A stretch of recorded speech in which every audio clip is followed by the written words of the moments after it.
Hi there, I'm Marissa Streit. I'm the CEO of PragerU. Now, you don't usually see me on camera, but today is a very special day at PragerU. We have an amazing guest, so it's my honor to welcome her and have a conversation with her. Sarah Huckabee Sanders, thanks for coming in. Thank you so much for having me. It's great to be with you. I'm proud to say that I have an accomplished young lady sitting with me, and I'm sure many media companies are not going to recognize how accomplished you are, but I am.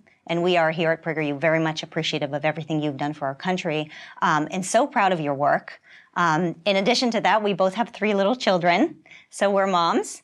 And we've both really thrusted ourselves into saving America, which is something so admirable because it hasn't been easy. Not for you, not for me, but certainly not for you. So thank you so much for coming in and sitting down with me. Oh, this is great. I love that you emphasized young, too. So I keep trying to remind people we're young. We're young. We're still young. We're still young. Totally true. You know what I want to ask you, as a mom, what do you think is the state of America's education? We were hearing a lot of conversations about this, especially right now. Some people are feeling like there should be more patriotism taught to kids in school. Some people are feeling like we should be more critical of America's education system, but also of America in general. So what are your thoughts on that? Well, I think one of the most dangerous things we can do is get away from the real purpose of education, and that is to focus on the students. So much of what we've seen take place over the last several years, even the last decade, is moving more of the teachers' unions are the focus and the everything except the students. And we have to get back where the number one priority is about what is best for the kids. Certainly, I think one of the things that makes America so incredible is that we do have a patriotic spirit and we do believe in certain values and we protect and we fight and we preserve those values. If we lose that, we lose who we are as a country. And kids shouldn't be ashamed to be Americans. They should be proud. And we've got to go back to instilling that in their schools and in our homes too. I think equally as important, if not more so, that we do that first and foremost at our home. Is America not teaching kids what they should be learning about America? Well, I think it's not even just what's happening in schools, but our culture as a whole.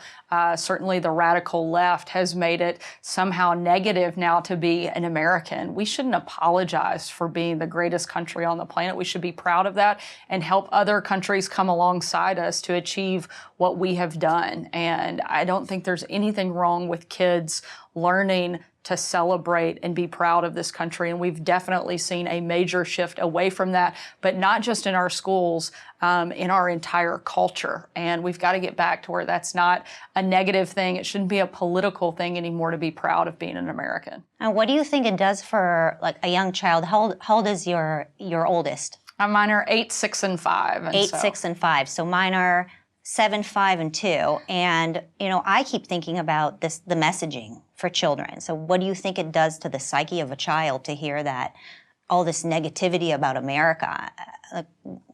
From your experience, what do you think it feels like for children? Well, certainly I think it's a negative when it shouldn't be. Again, one of the things that kids should be proud of is who they are. Both being an American at my house, I want my kids to be proud that we're a family of faith, that we are proud conservatives. We shouldn't be ashamed of who we are. God created us with a specific purpose. We're all still Americans, and that's a great thing. I agree with you. And I would say, you know, people will say to me, well, don't you think your kids should learn about slavery? Don't you think your kids should learn about some of the negative things that have happened in American history? To that, my response is oftentimes, of course they should learn about slavery and the wars. And I'm not saying that America is perfect. First of all, I think there's a time and a place to teach a child about American history. So at a certain age, there's also perspective that needs to be considered when you're teaching young children. But also it's about the quantity of it. How much negativity of America do we need to teach versus how much positive aspect of America, and how you teach it matters as well. Which really leads me to another concern of mine, which is the New York Times 1619 Project. So can you tell our audience a little bit about that and why are people concerned about it? Well, I think first and foremost, I don't know that I want the New York Times dictating anything that my kids learn. In large part, I have some real problems with the New York Times and the fact that I think they're far more opinionated than they are a news-based organization anymore. And I don't want to see them infiltrate our schools in the way that they, I think in so many places, have hurt journalism today by putting out information that's more opinion than news, but masking it as news. And on the other hand, I know the president has started sort of an opposing commission to remind kids it's okay and we should be celebrating the greatness of America and be proud of it. And it's okay to stand for the flag and say the Pledge of Allegiance and sing the Star-Spangled Banner. Those are good things, not negative things. I'm glad you brought up the 1776 Commission. So in some ways, it's been a response to the 1619 Project. Is there a place for the president to get involved in America's education? Because I'm hearing a lot of criticism saying that this is complete government overreach. The government should not get involved in educating America. So what's your perspective on that? Certainly, I think there's a role to play. I think the president absolutely has a right to set the tone for our education system. I think that's exactly what he's doing and reminding people that patriotism isn't a negative, but actually a positive. Yeah, I'll say that for me. I mean, this past summer has been so overwhelming with this onslaught against America. I don't think I've ever experienced a 4th of July like the 4th of July we experienced this past year, where in Los Angeles, I was afraid to put an American flag up, which I think is devastating. It's devastating for our community, for our country, to have that kind of culture that is so anti-American and anti-patriotic. And it's very surprising that being pro-America is considered a political divisive issue. I mean, what is so divisive? We're all American. Right. So why being pro all of us is considered divisive? It's quite strange that even if you display the American flag right now, it's considered out of vogue and considered a terrible thing, and that children should not do it. So, I'm actually very grateful about it. Is there anything else you want to add about the details of this commission, and what do you think people can expect? I mean, I don't know. Some people have asked, is the government going to start, being heavy-handed about going to every single school and making sure that there is a particular curriculum that's being implemented? Is that what we're to expect, or what are your thoughts on that? I can't imagine under a Trump administration there's a heavy government intrusion. If anything, I think they've proven that that's the opposite of the type of administration he's going to run. But one thing I think is very important is it reminds parents, particularly in communities who feel like they're alone, as it's a reminder that they're not. That not only are they not alone, but that the President of the United States is supporting them, backing them up, and in this fight with them, and reminding them why it is so important for us to continue to love our country. You mentioned this point about feeling alone, which is, again, something I really related to as a parent and as an educator. My background is actually in education. This past summer, I felt incredibly alone. And I've heard from many other parents who felt the same way. And then you would go on these mommy groups on Facebook. They have these mommy groups where you're supposed to... One of the most dangerous places in America. It's really one of the most dangerous places in America. It's where you go to get doxxed, insulted, lose friends, and certainly many of these groups very much lean towards the left. And since 4th of July, there's been a lot of conversation about how you're not even supposed to celebrate 4th of July anymore.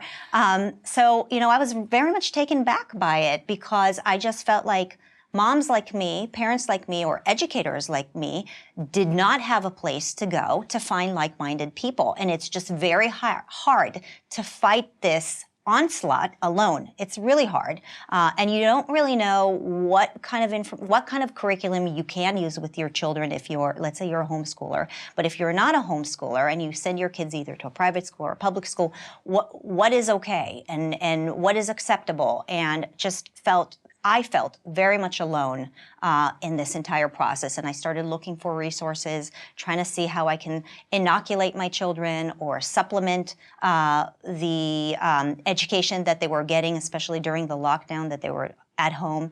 And I just kept finding all these barriers. It was very, very challenging. So we decided at PragerU to launch this program called PrEP. PragerU resources for educators and parents. And essentially it's two things.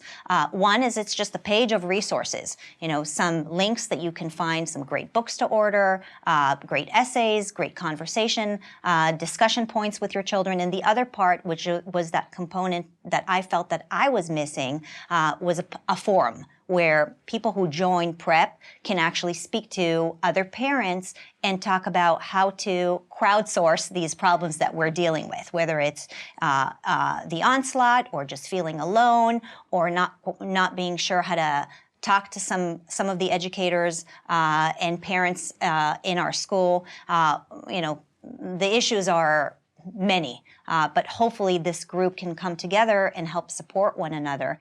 Well, I think it's excellent. I love what you guys are doing because I think so often as parents, particularly moms, despite the fact you're constantly engaging with other moms, it can be very isolating.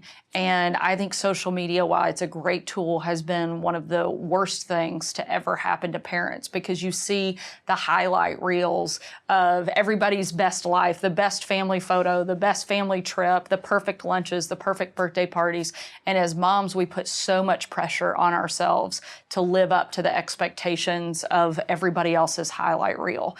And I think having a support system in place and a platform for people to come and share ideas, talk about best practices, and actually empower one another instead of tear each other down is so needed, so desperately needed. I've encouraged many parents through, the PrEP forum that we've created and some speeches I've given recently to get involved, to sit on school boards, to volunteer in school and be vocal, get involved in, even on a city level, one should get involved in not just big politics, but local politics, right? It's not just about what's happening in Washington, but what's happening on a local level. And parents have asked me, what do you do about your children? Aren't you afraid that there's going to be retaliation against these children? If the educators or the administrators will find out that you're a parent that's causing all kinds of problems, are you worried that your kids are going to end up suffering for that and from that? And I do think it's a legitimate question. Do you have any advice for them or any thoughts on what to say to that kind of a concern? Well, I think the most important thing, and you touched on this, is to be involved. I think we've seen over the last several months just how important local leadership really is, with government intruding on literally everything as a result of the COVID pandemic. Having strong local leadership, people that are making good decisions you agree with, has never been more apparent than what we've seen in the last 6 months, whether it's the school board or city commissions or your mayor or your governor. You want people that are reflecting the same ideas that you have. So being involved is absolutely critical, probably now more than it ever has been before. People that are afraid, I think the biggest thing you can point to is if you're not willing to stand up for what matters for your kids, who will? And is that what you want to happen, is when nobody stands up and we move so far to the left? I think it's a risk worth taking because our kids matter, their education matters, their lives matter, and what happens in our communities matters. And if good people that believe in principled education and believe in America and its greatness aren't willing to stand up and fight for it, we won't have it anymore. Yeah, I feel like at the very least, it's not easy, but we're very lucky that at least we go to sleep at night knowing that we haven't ignored the problem and we haven't done nothing about it. And I think there's something that everybody can do, something little. I mean, they don't have to be a White House press secretary necessarily. I wouldn't advise that for everybody. I would definitely advise against that. But they can write a letter, right? Or they can, buy a curriculum that is going to have a more positive impact on their children. And everybody can find their comfort level as to what to do. But doing nothing will lead to, likely a lot of problems, and then we'll regret it. And I think many people don't want to look back and say, I could have done something, but I haven't because, I was too busy, or I was afraid, or I just didn't think it was that big or that important. I think the time to act is now, and if people are concerned about what they're seeing in America, they should be vocal about it. Absolutely. So there's a story, and I actually close my book with this story and I think it touches on exactly what you were just saying. a while back, an 11-year-old girl went with her parents to Israel. And they went to see all of the historical sites, the biblical sites. And the last stop on their trip, one of the very last of their trip, was to go to Yad Vashem. And she was only 11, and her parents debated whether or not they should take her. They had been there many times before. They knew how graphic the images were, how difficult it would be for an 11-year-old to walk through and understand and fully appreciate just how dark a period in our world's history this was. But they also felt like it was incredibly important for her to see what happens when people are unwilling to stand up and fight back and not stand and look evil in its face and say, not on our watch. And so they walked through that museum. The father stood next to his daughter throughout the entire museum. And she never said anything. She just kept walking. He all the while not looking at the exhibit, but watching his daughter, wondering, does she understand why we're here? She looked at the photos of the pictures of the shoes that had been ripped right off of kids' feet that were piled dozens of feet high. She listened to the voices of the survivors talk about how difficult it was for them to come out on the other side. She saw the photos of the bodies that were stacked, one on top of another. She didn't say a word for an hour and a half, which is a pretty big feat for an 11-year-old girl. At some point, though, she reached up and grabbed a hold of her dad's hand, still not saying anything. And he was so terrified that they had put too much on their 11-year-old daughter and that she wouldn't understand why it was important for them to be there until they got to the end. And they stepped up to a podium and it had a guest book, and she wrote her name and her address down in the guest book. And next to it was a place for comments. The father was looking over his daughter's shoulder, wondering, will she write something that lets me know she understands why we're here? And she wrote down the words, why didn't somebody do something? And it was so clear for both of them that if good people don't stand up for what's right, bad things happen. I get emotional telling that story. I was the 11-year-old girl. My dad walked me through that museum. I will never forget the images of what it looks like when good people don't fight for what matters, when good people don't stand up and fight for what's important. If we don't do that in America, we can lose our country. We lose who we are. So we have to step up. We have to be willing to be the somebodies who do something and say, not on our watch, not in our country. Thank you. Thank you for sharing that story with me. I can't think of a better way to end this segment. I know, I feel incredibly energized to keep doing what I'm doing, and I'm unbelievably grateful for what you do for our country. So thank you. And you know what? It's just it's a real pleasure to serve alongside you. Well, thank you. It's an honor to be here with you today. Thank you. If you want to leave with any final comments for our audience, any advice on what parents can do? I think the most important thing we can do, one, is love our kids. Let them know how important they are to us, what a priority they are for us, and that we're willing to stand up and fight for them and make sure that they get to continue living in the greatest country on the face of the planet. We shouldn't take that for granted, and we should do what is necessary to protect them and protect our great country. Well, you heard it directly from Sarah. I couldn't agree more, and I'm sure you all agree with us as well. So if there's anything you can do to help protect our country, please, we invite you to join us and check out PrEP at PragerU.com. We hope to see you there, and thanks again.